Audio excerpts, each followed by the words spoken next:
The Philippines can be seen as a smelting pot of Asian, Spanish, and American culture. The answer varies from person to person, but at the end of the day, we're all just Filipinos, aren't we? Well, in this episode, we'll be looking at the Philippines' history and what shaped Filipino culture to what it is today. Se dirigen a la destrucción del hombre por el hombre.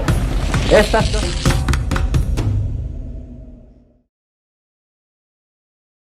Discoveries are constantly being made on what pre-colonial Philippines looked like, but it remains a particularly hard question for historians to answer, as most knowledge were passed orally back then. The earliest written record of the Philippines was a legal document called the Laguna Copperplate Inscription. As the name suggests, the document was made of a thin copper plate, but it was the handwriting that provided historians a hint of the Philippine settlement history and its commercial activities. The document was written in early Kawi script, a writing system used in certain parts of Indonesia, Thailand, and Vietnam. Pre-colonial Philippines did, however, have its own writing system. In fact, many, such as Baybayin, an ancient alphabet that descended from India's Brahmi scripts. Before the arrival of the Spaniards, the archipelago had a culture of art, music, and literature inspired by their surroundings, the people, and nature. Dancing was not only for celebrations, but was also a form of cultural preservation for the indigenous groups of the Philippines. Problema kasi binababa natin ang katutubo kasi masyado tayo na westernized, ang taas ang tingin natin sa anything western. Pag itinaas natin sila, pati tayo tataas. Sapagkat lahat tayo katutubo eh. Tribal tattooing was such an important aspect of indigenous culture that it was normal to see bodies heavily tattooed. In fact, they were nicknamed pintados by the Spaniards, which translated to the painted ones. Today, many tourists visit a village in Boscolan, Kalinga, to meet Wang Ud, a 103-year-old woman known for being the last living Mambabatok tattoo artist. Before Roman Catholicism, some indigenous communities practiced monotheism, but most of them believed in multiple gods.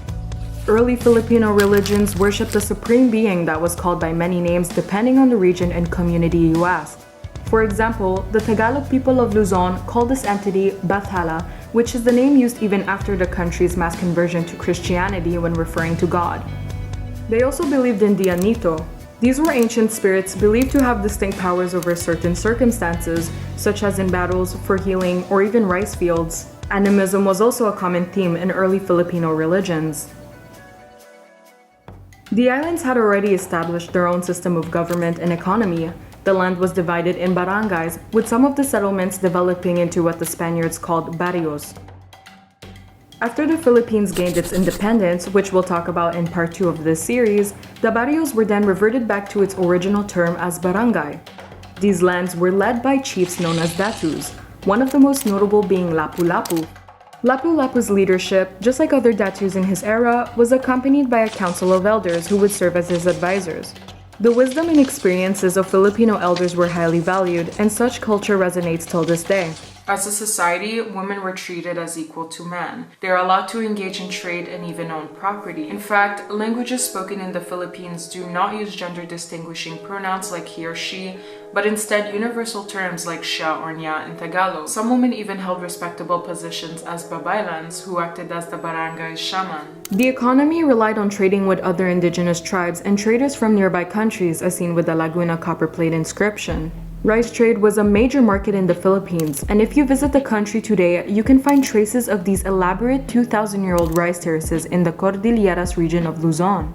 The indigenous lifestyle and culture of the Philippines are unknown to many modern-day Filipinos, as almost every aspect of the country was acculturated by its past settlers. Not only are historians and Filipinos limited to insufficient findings of pre-Hispanic records, but most available information are distorted by colonial narratives. Today, many of them rely on stories from family members to learn more about the culture and history surrounding their roots. Sadly, some of these stories are forever forgotten. The habitable islands of the Philippines ran self-sufficiently by the various indigenous communities that were already living in it, with its own economic and political system. Our ancestors upheld a lifestyle that was alternative to today's Eurocentric and American ideals. This may have brought Filipinos who were born and raised outside of the Philippines to question the legitimacy of how Filipino they are, compared to the Filipinos who were born and raised in the Philippines. But there is no spectrum or innate characteristic that makes a Filipino more or less Filipino. If there's anything we learned from our ancestors,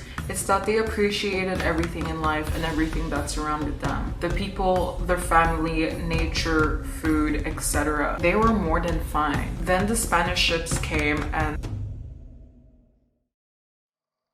Thank you for tuning in to the first edition of our Colonial Philippines series. Make sure to tune in next time to find out about the next 333 years of our history, which is the Spanish occupation. Crazy, right? If you liked our content, make sure to show some love by liking this video and commenting down below, and make sure to subscribe to our channel. Make sure to also follow us on Instagram and Facebook at Focus Concordia to keep updated. We hope to see you all very soon. Mabuhay!